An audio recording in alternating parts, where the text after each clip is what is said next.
Canoe journeys, personally, for me, are a way to connect to the ancestors.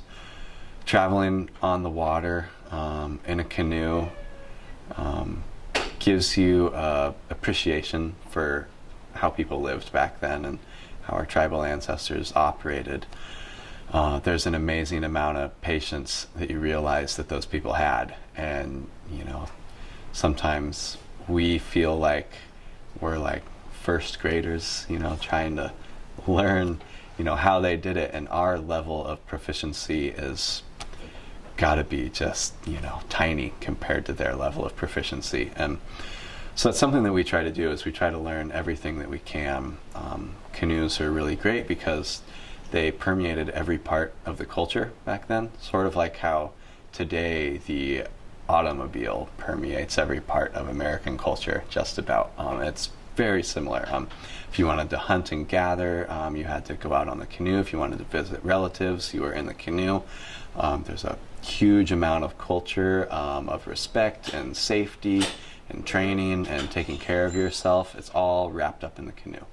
And then there's also traditional ceremonies that are wrapped up in canoe culture. And so then you have crafting regalia, you have learning the songs and the dances. It's really, canoes are a focal point.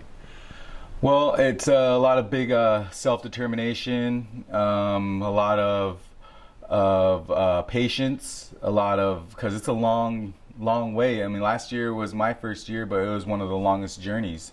And it was 11 days of paddling and working with people sometimes you might not be used to working with, but they're a part of your family, and you got to work together, and you have to make it to your destination. And that's what Canoe Journey does. It helps break down a little bit of the barriers that people might put up otherwise, so it helps us come together as a family. And that's like one of the biggest things, is being able to come together as a family and celebrate.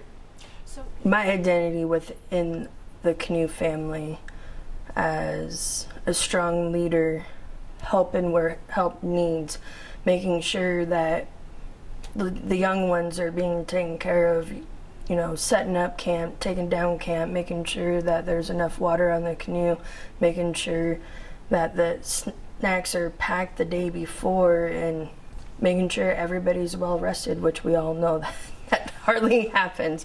You're up from sunup to sundown and you're out there. But it's a blast. It's a lot of hard work and pain, but at the end of the day, you forget about it.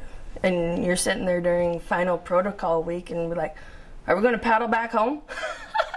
Because you're all loosened up and you forget about you're nice and sore and you just want to go again. Yeah. So that's my identity.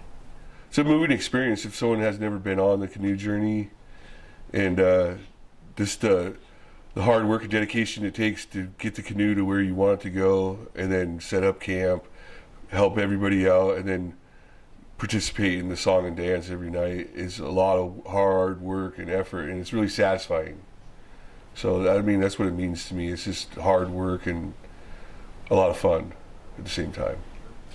To see that connection and the education that occurs, whether it's plants for medicinal purposes, the use and value of cedar, the carving of the canoes, and we do it more out of fun today and education, but for thousands of years it was done out of necessity. And you had to build these canoes for travel purposes. You had to have them for fishing purposes, and even religious and cultural purposes. So the connection with canoes is huge, and to see those lessons passed on in stories and protocol late into the evenings and in songs is just amazing. And with that is always the lessons with natural resources, and that's what's wonderful to me: the connection to salmon, the connection to plants, the connections to everything wild. The more that we can pass that on and save, and is just wonderful.